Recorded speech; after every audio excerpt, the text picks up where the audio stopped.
Assalamualaikum. Waalaikumsalam warahmatullahi wabarakatuh.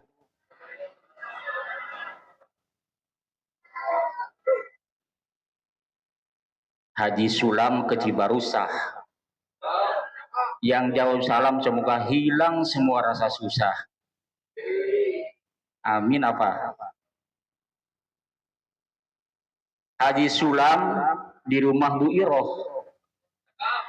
Yang jawab salam semoga bisa haji dan umroh. Tapi haji dan umroh gak cukup amin. Nah, ya Bu ya. Haji dan umroh gak cukup amin Bu, walaupun amunnya kenceng, tetap itu perlu dukungan suami Bu. Karena walaupun banyak duit, kalau suami gak dukung gak bisa berangkat. Alhasil haji dan umroh perlu duit. Dua-duanya benar. Alhamdulillah wassalatu wassalamu ala Rasulillah Sayyidina Muhammad ibn Abdillah wa ala alihi wa sahbihi wa man tabi'ahu ila yaumil qiyamah, amma ba'du. Yang sama-sama kita hormati, kita muliakan para alimil ulama, para asatizah, wabil khusus pengurus DKM Nurul Iman, yang alhamdulillah pada saat ini ketuanya Bapak Wiro Lasmo. Semoga semua pengurus diberikan panjang umur, hidupnya makmur, dompetnya sehat. Nah, itu paling penting. Bapak-bapak, ibu-ibu, jamaah Masjidul Iman, adik-adik remaja, anak-anak, yang mudah-mudahan semuanya selalu mendapatkan perlindungan Allah Subhanahu wa Ta'ala. Marilah kita sama-sama panjatkan puji syukur kita ke hadirat Allah Subhanahu wa Ta'ala atas segala rahmat, inayah, dan taufik juga hidayahnya. Termasuk pada malam hari ini kita dapat melaksanakan ibadah sholat isya secara berjamaah, dan insya Allah kita lanjutkan dengan ibadah sholat tarawih. Alhamdulillah pula kita sudah melaksanakan ibadah puasa dari mulai hari Kamis sampai hari Sabtu, berarti sudah 10 hari. Alhamdulillah, gak terasa, hanya ngejalanin mah tetap berasa. Tanpa rahmat Allah Subhanahu wa Ta'ala kita tidak akan bisa kuat melaksanakan ibadah puasa. Oleh karena itu patut bersyukur dengan mengucapkan kalimat alhamdulillah. Sholawat beserta salam semoga tercurah selamanya atas junjungan kita Nabi besar Muhammad Sallallahu Alaihi Wasallam, yang beliau menjanjikan syafaat kepada umatnya yang punya dosa, yang banyak dosa, sehingga dengan syafaatnya akan bisa masuk surga. Mudah-mudahan sholawat dan salam tercurah kepada keluarga, sahabat, serta pengikutnya, termasuk kita semua berada di dalam barisannya. Allahumma amin. Para shoimin dan shoimat, hadirin hadirat rahimakumullah. Bulan puasa atau ibadah puasa itu disebut Syahrul Jihad.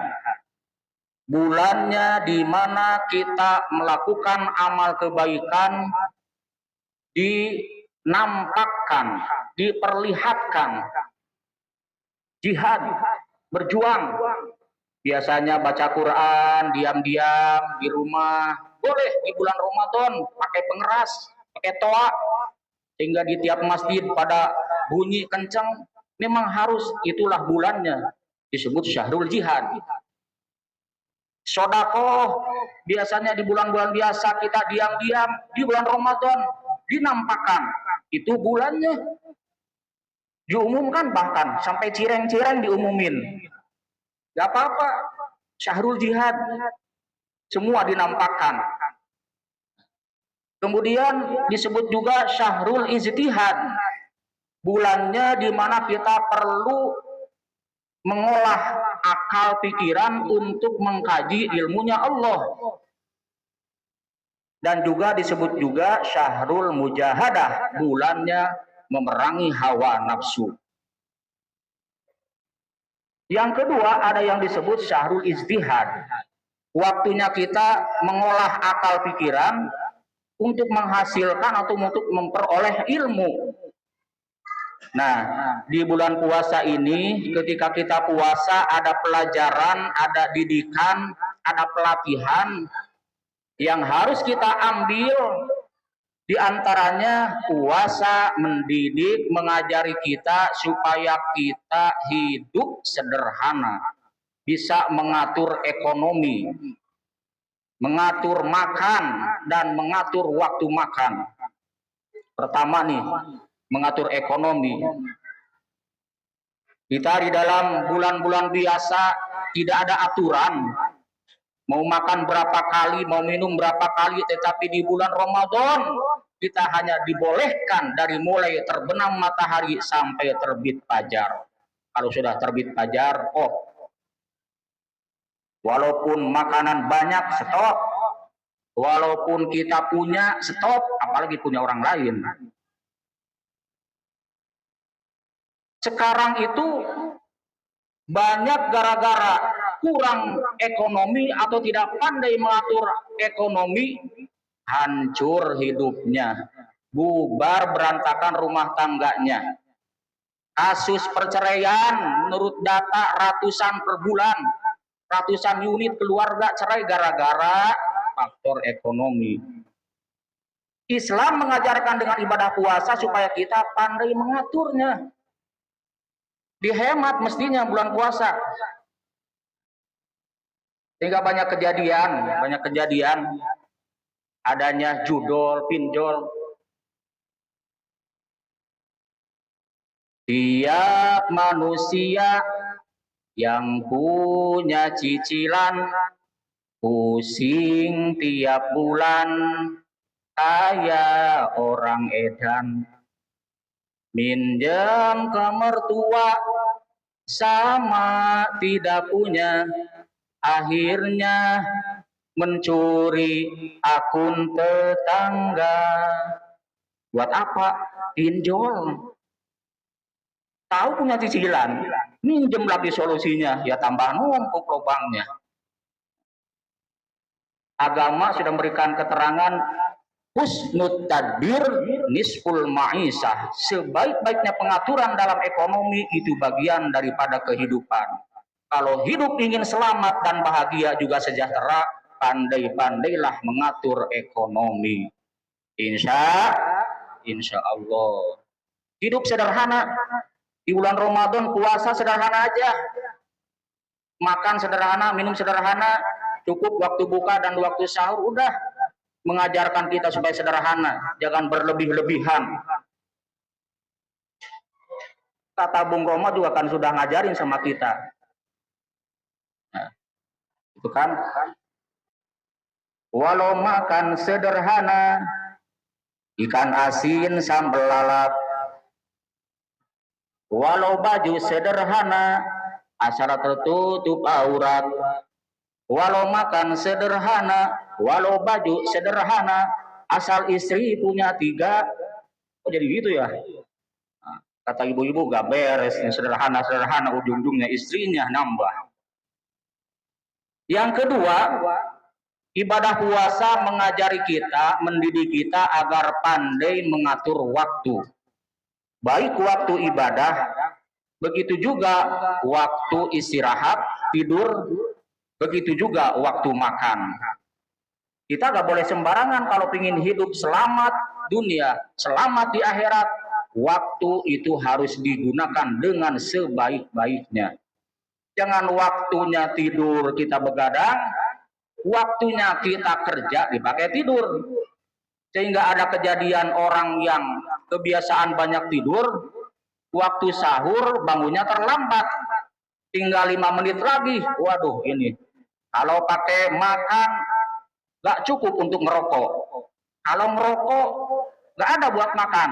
Akhirnya sebelah tangan ngisep rokok, sebelah tangan lagi ngambil makanan. Jadi rasanya gak tahu itu kayak apa. Harus pandai mengatur waktu. Waktu itu sangat mulia, waktu sangat berharga. Setiap waktu yang datang menghampiri kita tidak akan kembali lagi. Hari Sabtu yang sekarang berbeda dengan Sabtu yang akan datang.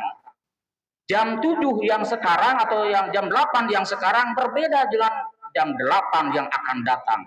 Masing-masing akan lapor kepada Allah atas apa yang sudah kita perbuat di waktu-waktu tersebut. Akan diminta pertanggungjawaban. Gunakanlah waktu sebaik-baiknya, terutama dalam mengabdi ibadah kepada Allah Subhanahu wa Ta'ala.